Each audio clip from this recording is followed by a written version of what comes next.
I have this first slide up here, and this is actually just a notoscopy picture of a pediatric patient of mine. And this always reminds you that this is a really humbling specialty. This patient happened to have, it looks like just a relatively simple retraction pocket. But actually, they had a fairly large fistula of their entire inferior basal turn of their cochlea. And so I knew this based on the preoperative imaging, and intraoperatively, I was able to dissect the skin off the endosteum of the cochlea, and she woke up, was fine, and then a week later, had labyrinthitis and a dead ear. So despite our best efforts and using all the tools in your toolbox and giving your best effort, there's some things that you just have no control over and you can't necessarily predict, and you make your best effort, and even with that, you still have bad outcomes. And so I think that's probably one of the hardest things I deal with we all deal with as surgeons, in that you really are making have your best intentions in mind, but things don't always work out, and you really have to find a way to forgive yourself and move on from these types of cases, but learn the lessons from them and hopefully try not to repeat mistakes. But even though we all say that, those things still happen. You still get bad outcomes even when you've eliminated one mistake. It can still happen again. So just on that, with the advent of the electronic medical record, I macro and template everything. And in my cholesteatoma, can we put the mic up? So, because of the electronic medical record, I've templated everything. So all of my consents, I've actually written consents for like cholesteatoma, chronic ear surgery, and I've run it by our compliance people to make sure that protects us. And, you need to put in there that in ear surgery, there is a possibility of losing all hearing in that ear. And people really don't understand that after they've lost their hearing. But it's got to be documented. And a lot of people will real quickly dictate on their note, patient gave full informed consent. What was that? Doctor never told me I could lose my hearing. So again, if you have an EMR, take advantage of it. Yeah, definitely put those. You have the consent form, but I also always put all those risks in my note when I'm discussing surgical management. So it's very important to document and discuss that and manage expectations. So without further ado, we're going to try to go through these cases. These are our panelists. I did forget Dr. Bacchus, of course. And you met all of us, and so we'll kind of get to it. So my disclosures, I'm not going to discuss any of these. And so I'm just going to start with a kind of few general questions. Dr. Hume, I'll start with you. So do you, for your cholesteatoma patients, do you always get preoperative imaging? Or do you have selective indications to where you're doing that? So it depends a lot on the history. So if it's somebody who's had previous surgery and they don't have a recent CT scan, I would pretty much always get a CT scan typically. Just because you don't really know, even if you have operative notes and so forth, where there might be a risk of persistent disease. But if it's somebody who has a fairly good history, has maybe not had any previous surgery, maybe has had ear tubes or some minor procedures, in that situation, I guess depending on the exam, I would not always get a CT scan. If I had concern about extension of the disease back into the mastoid antrum, based on maybe their history or other things, then I think, again, imaging would be something I would definitely do. If it's recurrent, I guess we'll come back to that later there, but in terms of a contrast CT, not very often. I would say that's pretty rare. It may be in an acute setting if there was like an acute infection like Bezold's or something like that, where you had a neck extension and so forth, but pretty rare to do any contrast imaging, I think. Doug, what about MRI? Do you ever use MRI in your chronic ear practice ever? So I use MRI when I'm monitoring patients that have had very difficult cholesteatomas. And if you're going to use the MRI, the diffusion weighted image, to diagnose a cholesteatoma, you have to leave enough time after your surgery for one to develop big enough to be identified. Because the DWI is a very nice study, but it's also a blurrogram. I put it just between an ultrasound and Captain Kangaroo sometimes to try to interpret. But what I would say is, if I'm doing more CT scans pre-op because I operate in an ASC, and I don't want to see dura and ASC if I can avoid it, looking at something like an encephalocele. So if it's a high cholesteatoma, like an epidependent cholesteatoma, I tend to image those more often. The other thing is always look on this coronal up high. A pacification up high in the calvarium typically is not fluid. That's where you could miss some cholesteatoma. And on the axial, go out on the zygoma. And I just seen like 2 or 3 of those cases in the last month, so I'm kind of sensitive to it. All right, and then I went through this before, but I want to ask the panelist, Dr. Ruffin, do you have any particular sequence on how you review your imaging as far as going through a CT scan? Is there kind of a routine kind of pattern sequence that you go through? You said for revisions? No, just in general medical imaging, CT images. Do you have a kind of a standard thing that you want to look at on the images before you take someone to the OR? I make sure the tegment is intact. I look for any dehiscence on the semicircular canals, make sure there's no labyrinthine fistula. See if the facial canal is intact. I don't really use that much, but I look. High writing jugular bulb, anterior sigmoid, what else? Opacification in unusual places, as Doug just mentioned. Yeah. All right, thank you. All right, so now we're going to go a couple other questions. Staging, Dr. Kuhn, what are your indications for staging a cholesteatoma case? So I stage a cholesteatoma case when I do a canal wall up procedure, and I think I might have torn the matrix somewhere, or I think maybe I left something behind somewhere, or I didn't know, I couldn't see it at the end. And so now I'll plan a second look procedure on those patients. Okay.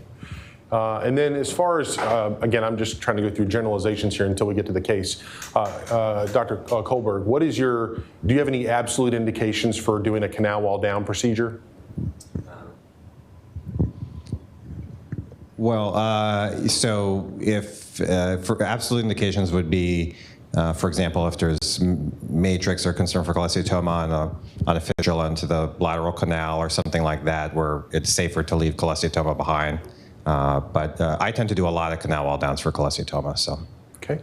And then how do you discuss, Doug, how do you discuss this with your patients? If you are pretty sure if you know you're going to need to likely stage them, or do you always discuss the possibility of staging with your patients preoperatively? And then what's your discussion like with respect to someone who's going to need a canal wall down? How do you go over that with a patient? So as I've gotten older, I've started using more stories and word pictures to explain this to people. And I tell them that this is a cyst, it's not a tumor. And I tell them that by nature, it's chronic ear disease. So there is the possibility that we'll find something that even with best imaging would make us have to do something more drastic to the ear, like take the ear canal down. I tell everybody that they could be staged as a possibility. I find that I'm not taking as many canal wall downs anymore because I plunk an endoscope in there and look around. And those places that I would typically take a canal wall down for, I just use the scope and I would stage them. Like if I thought I cleaned out the sinus tympani and everywhere around it, but it was pretty significant cholesteatoma, I probably would stage them. The other thing I tell them is that, and I think I probably have a little more leverage to do this than most people, sitting in the crowd, because I do a lot of ear surgery, and if something doesn't go well, people think, oh, that must have been tough for it not to work out for Dr. Bacchus. But I actually do a lot more primary reconstruction. But I tell patients this is typically a case that would require 2 operations. We're going to do one, and if it works out, great. But if not, you're still going to need the other. And then everybody, I tell them we might need to take your ear canal down and make it a larger opening so that this thing can breathe. And if it's breathing, it's not eroding. And so I do have that conversation with everybody. Okay. All right. And then these are some more, actually I'm going to get to this with some of the cases. So I don't have a case list. So how would you manage a dehiscent facial nerve, Dr. Kuhn? You see them pretty often, of course, or not infrequently, carefully.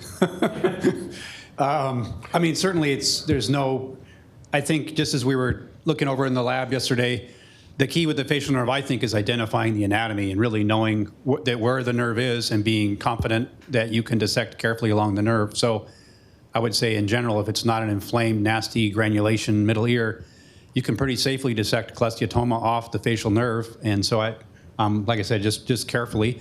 And then I think what's also important there, whether it's you or somebody else who might have to go back later, those are the types of things that I really like to specify very carefully in the findings part of my op note, so that if I'm going back, a year later to do my second stage, or if for whatever reason they end up somewhere else, there's some documentation about where I was concerned about potential risks for complications, so that somebody doesn't stumble onto what I left behind. Any particular instruments that you like doing that part of the dissection? Things that are broad, you want to avoid things that are sharp. So obviously if you have a small round knife or something like that is good for gently peeling matrix off the facial nerve. It's not usually that helpful, but occasionally a facial nerve stimulator can be helpful. If you're dealing with matrix that's in places where it's difficult to tell the anatomy, that can be helpful, turned down very low to kind of identify things, but I don't use it that often, but you can actually then use the stimulator to dissect a little bit, so that can be helpful sometimes. Okay. And this will just be a broad question to all of you. Is there any chronic ear case where you would just not use the nerve monitor? Okay, all right. If it was already out, maybe, I don't know. Any tips on monitoring and how to avoid some pitfalls with monitoring? Make sure it's on. Okay. And the volume's up. Okay. High enough. I like to try and find the tympanic segment whenever I'm using nerve monitor, whether it's cochlear implant or cholesteatoma. Once I see the tympanic segment, I just stimulate it. To me, that's sort of a proof that the nerve monitor is working. Okay. Yeah, I'd say set it up yourself and make sure it's turned on. And the nerve monitor is part of our procedural pause before every case. Is it hooked up and is it turned on? And we actually I put it when I'm operating so I can visually see it, so I see it tracing. But remember, like as Gabi just brought up, you can have it set up perfectly. It doesn't mean it's monitoring anything. And so some people do stimulate. I would make sure that it's in a shielded outlet, and that the OR staff knows knows about that monitor and how it's used. Like, it's not an opportunity for someone unfamiliar to come in. So a couple things I've run into. In addition, make sure the actual box that you're plugging the electrodes in is secured. If it's not taped to the bed, it can fall off and then all the electrodes get unplugged. And then that's almost a more dangerous situation when you think you have a monitor that's working and it's really not.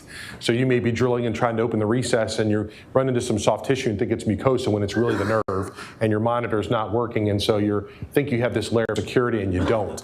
And so hence what Dr. Kolberg was saying, that stimulating the nerve before you really do a lot of your dissection is one way to just as a check. But even during the middle of the case, that can happen, and so just something to keep in mind. Other things are when you're doing your local anesthetic into the canal, if you have a dehiscent nerve, there's a decent chance you can anesthetize the nerve. I've definitely had patients where I've done canal injections, they woke up with facial paralysis from the local, and in that case, the nerve monitor is not going to do you any good.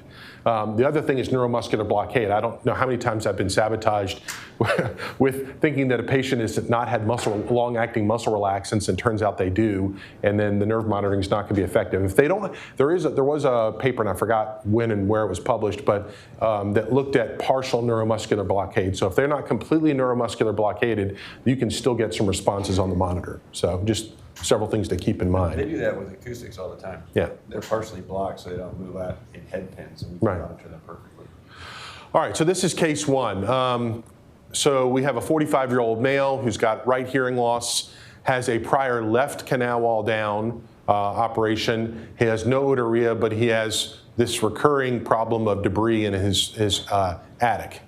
And so this is an audiogram for him, and you can see he's got conductive hearing loss or mixed hearing loss in both ears. It's essentially equivalent. So one question, again, he had this cholesteatoma in his right ear. So how does someone with a cholesteatoma end up with a type A tympanogram? Dr. Kolberg, any thoughts? So he's got a right attic cholesteatoma, but his tympanogram is normal. Go back to the picture. Most of that drum is okay. Yeah. So this goes back to those ventilation pathways potentially being a factor. And so you can have normal middle ear aeration and normal tympanic membrane function, but still have an attic cholesteatoma because, again, that space is not appropriately ventilated, and hence they get the retraction and development of this retraction pocket and keratin debris. So just because they have a normal tympanogram doesn't mean they don't have a cholesteatoma. So on this particular case, this is the CT scan. Dr. Hume, would you care to comment on this? What do you see here? What are some things that you see on here that would maybe make this case a little bit more challenging? And what surgical approach would you use? Obviously, there's a lot of opacification in the mastoid, or in the attic, and looks like an arrow's pointing out a potential dehiscence up there. Thank you. No. Got the arrow sign there, yeah. Yeah. And I mean, there's matrix, looks like potentially over the lateral canal too. So and maybe a dehiscence over the lateral canal. We'd have to kind of explore it a little bit with other images. But yeah, so there's a number of places where we would be concerned about complications related to that. It looks to me like from the far image there that it is going back into the antrum. So this is not one that I would jump into with an endoscope.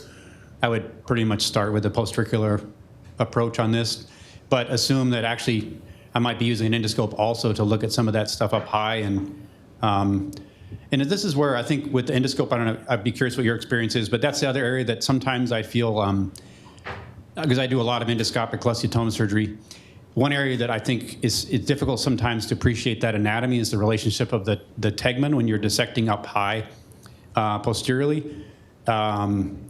Is being aware how thin that tegmen can be with an endoscope with sharp instruments, and you don't have some of the sort of landmarks that you might use to identify where the tegmen is.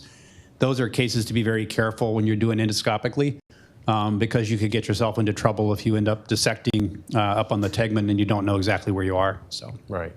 Yeah, so definitely we've all had our share of cases where have my Crabtree or Thomason dissector or even a right angle, and you start dissecting there and all of a sudden there's a very soft area of dura that's exposed, and so definitely something to keep in mind. What about, Brian, this area, oh, crap. So this area, and I don't know if the laser pointer doesn't work on here, I was going to say on the far right image, if you look around the kind of superior aspect of the ossicles, you see some kind of hyperintensity around what it looks like the malleus head. What does that kind of concern you, or what would you expect to find there? Yeah, it looks a little hazy. Maybe chronic calcification type inflammation. In this case, I mean, I can't even really see the heads of the ossicles very well. It's probably eroded. If we're at the right level there. I mean, you can see the other one on the left, but it kind of becomes hazy up top. Yeah, the disadvantage of PowerPoint's I can't scroll through the images. Yeah. There's ways of doing it, but I'm not smart enough to figure that out. So yeah, this is neo-ossification, and you don't see this that often in chronic ear patients, or at least I don't, but when you see it,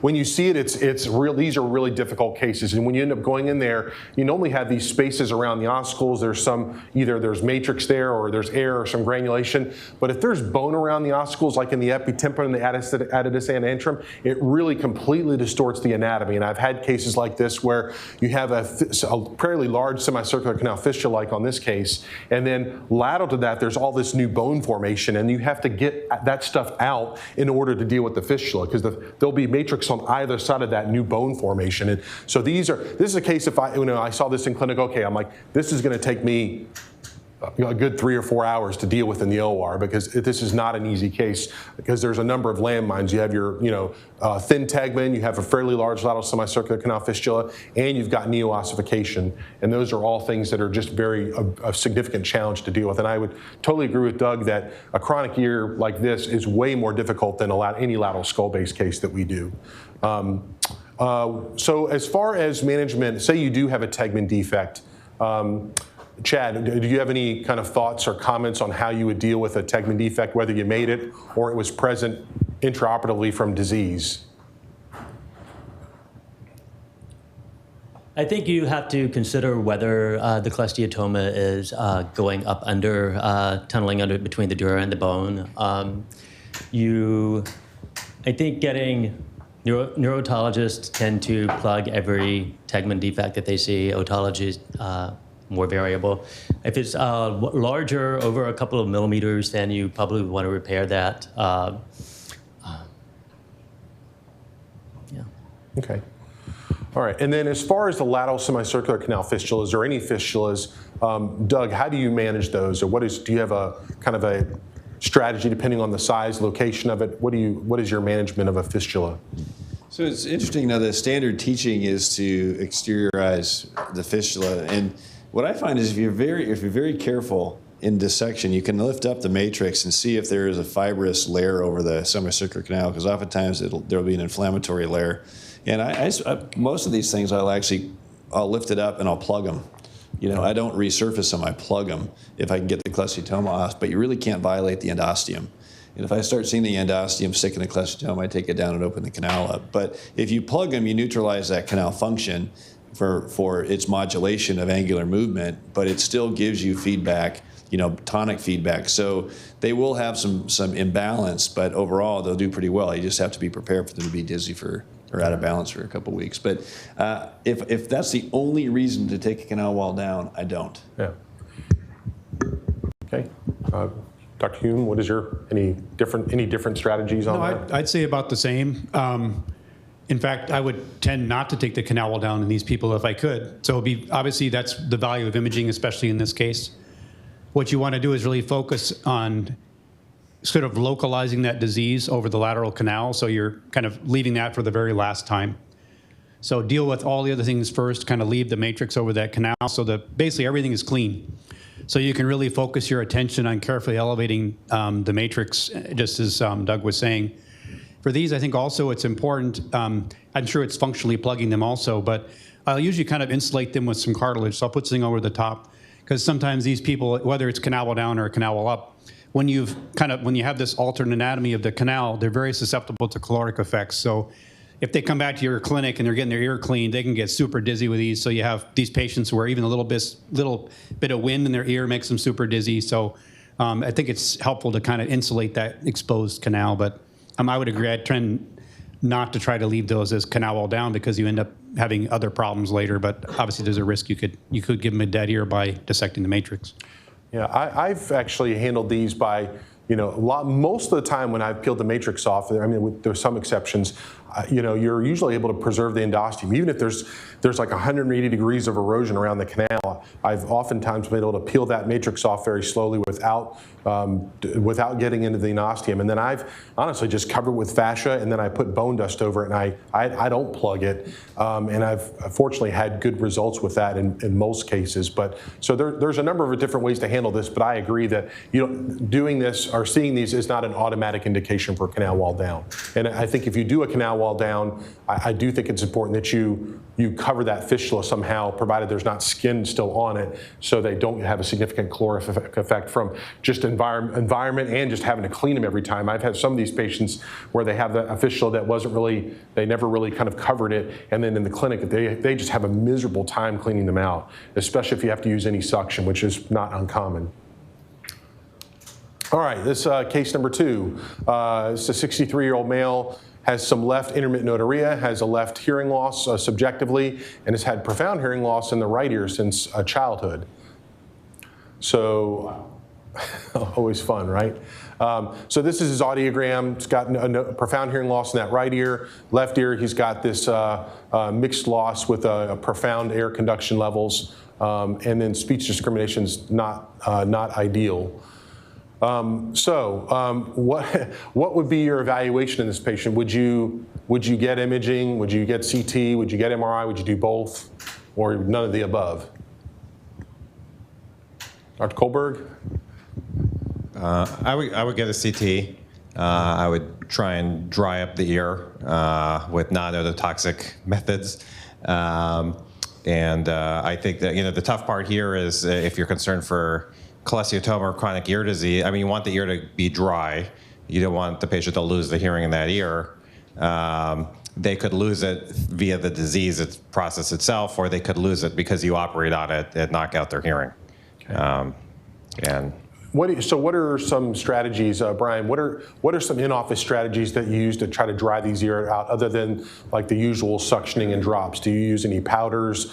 Do you use like an acetic acid or alcohol irrigation or anything like that? So that eardrum's intact, can't tell. It looks very retracted. Yeah. Okay. So I mean, I typically use if it's not actively draining and it just looks a little more moist, or treated them already with Ciprodex and it dried up somewhat but still a little moist, I'll put some gentian violet and usually boric acid powder. Okay. And then I'm not going to go through the surgical approach yet, but Doug, how would you manage the hearing loss on this patient? So first of all, what we started doing is, the ear canal is supposed to be at about a 3.4 to 3.7 pH. Seth Schwartz at Virginia Mason organized a whole clinical best practice on cerumen removal for the academy, which had to have been like sticking your face in a blender for about 6 months. But they really did identify, and that's a really good clinical best practice if you want to read it from the academy. So we just take half white vinegar, half rubbing alcohol. We give them a 5 cc syringe. We put a little flimsy tip on the end of it, like from a butterfly angiocath. And we have them put it in the ear 3 millimeters, and we have them fill it up, just mix it half and half in a Dixie cup, fill it up, hold it in their hand for a minute to get body temperature and flush the ear out. And it actually changes the pH back to acidic, and most of them don't drain. So for a lot of these folks, I would consider really working hard to keep that ear dry. I would image it to make sure that we don't have anything else going on. If that's the cholesteatoma and we can exteriorize it and manage it, I probably would put a Baja on the patient, or a Oticon. The standard Oticon actually is pretty powerful, and you can get some boost in that sensory neural level. Planning a surgical approach, I would be very, very careful, as Gavi said, about what you manipulate in the middle ear. And I would do only exactly what it took to exteriorize it and control it. Okay. So this is the CT scan on this particular patient. So again, right ear is congenitally deaf, left ear. Dr. Ruffin, what is your thoughts on surgical approach, if any? Would you do anything about the eustachian tube? And then how would you manage the hearing loss? For the eustachian tube,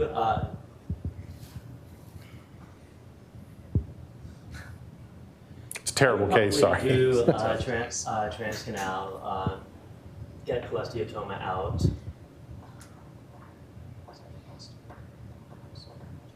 As far as the eustachian tube, make sure that the drainage pathways are clear and the attic can get aerated, which it looks like it is right now. So yeah, for this this patient, this is obviously a challenging case. This may be a role where I would potentially consider getting an MRI, because sometimes what can happen, you can have these really significant retraction pockets or atelectatic drums that are just draped on the promontory and in the ovo-endo niche with no stapes, no ossicles, or no malleus handle, no incus long process, and no superstructure.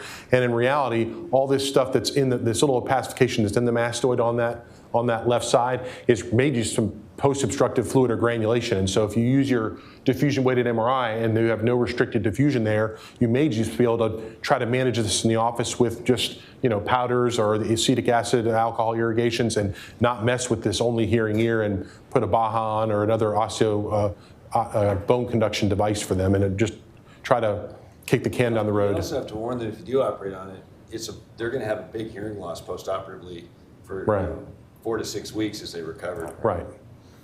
That's when I have them go get a skull candy. Yeah.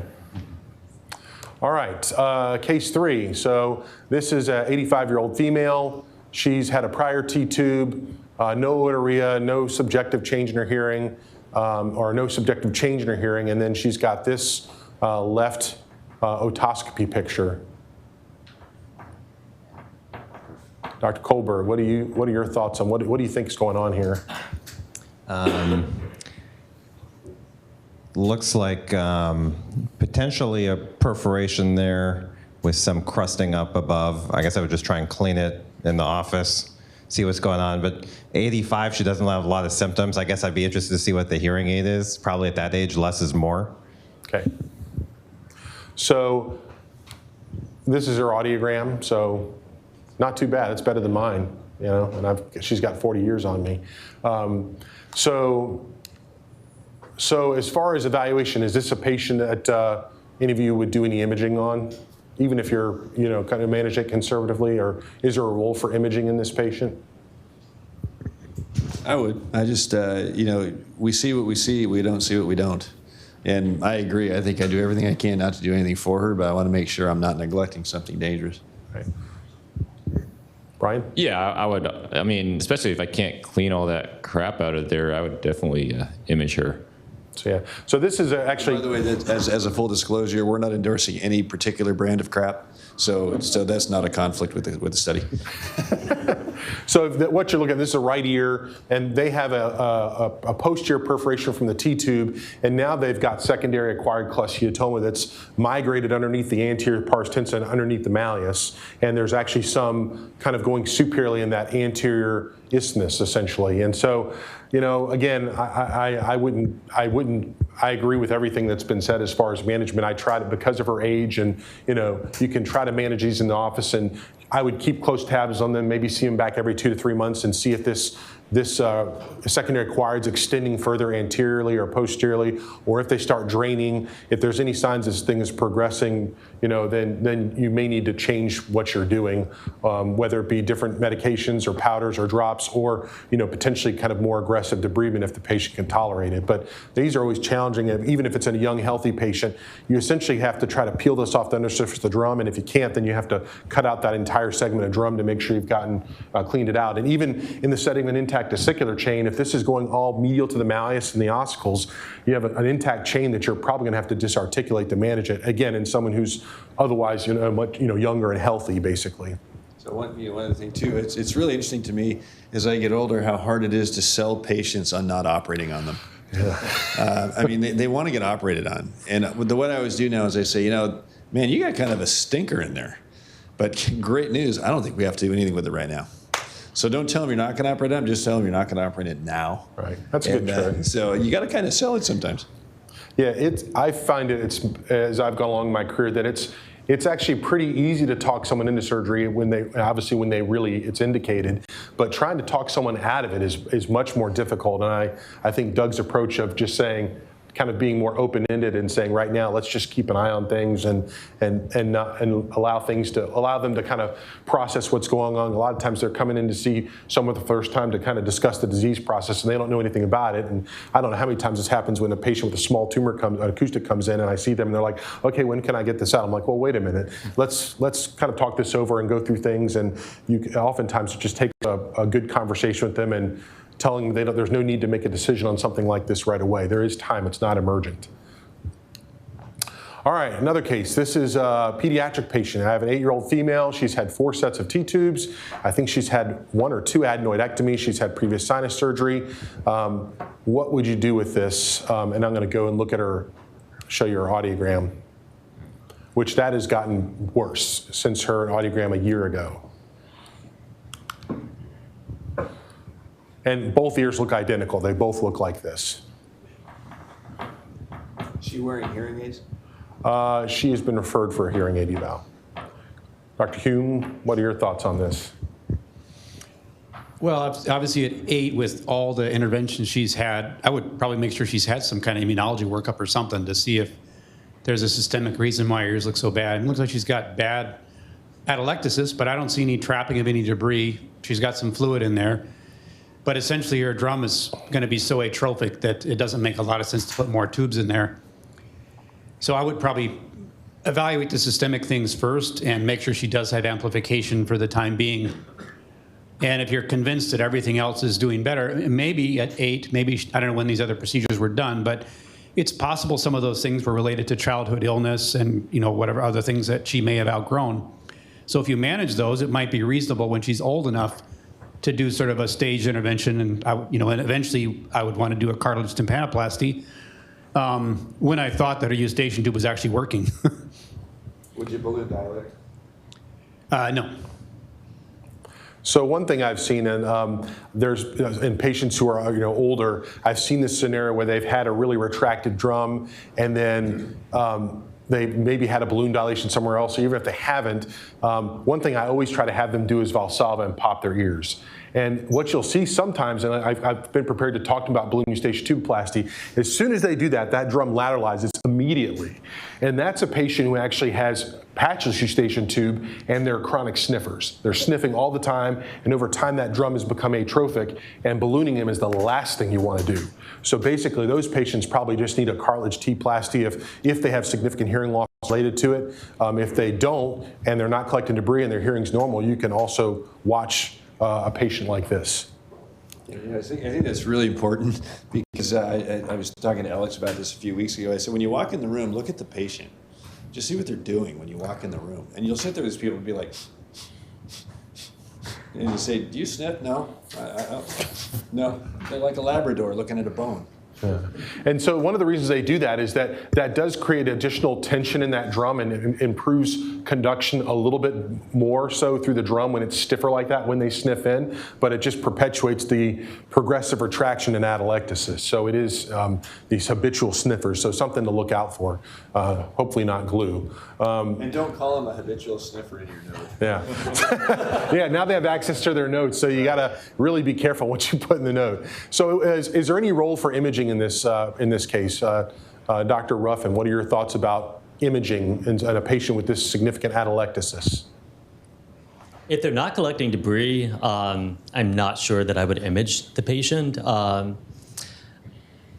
I'm pretty liberal on imaging. At the same time, if I have any patient with a conductive hearing loss that is greater than 5 decibels or asymmetry between ears on conduction, I go ahead and image. So, I mean, I wouldn't expect to find anything in this patient, but I probably would image just out of habit more than anything else. Okay. I've seen plenty of unusual things pop up. Right.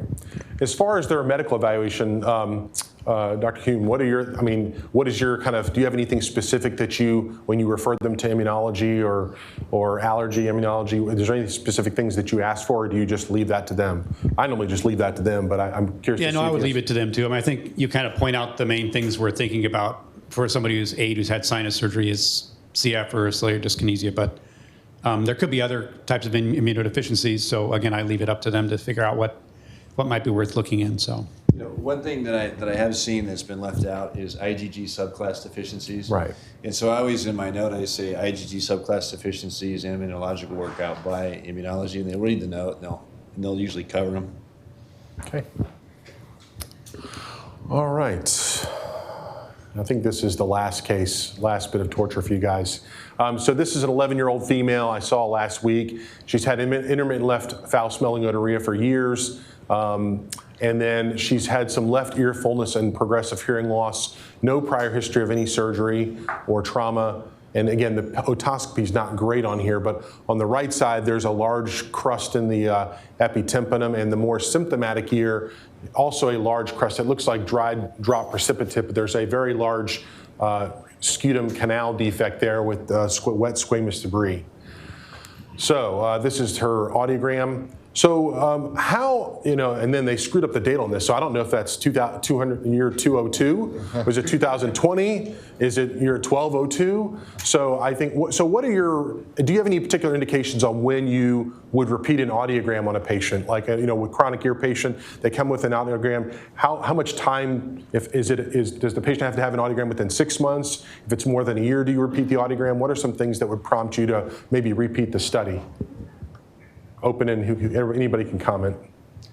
I guess I would kind of want to know the disease history. It sounds like this has been a chronic problem, but I would want to know if, when this audiogram was done, if they were more or less symptomatic than they are currently, and if we were thinking about surgery, obviously, then I'd want to have it closer to the time of surgery, because I'm surprised that individual's hearing is as good as it is, so I'm a little skeptical that represents their hearing, but maybe.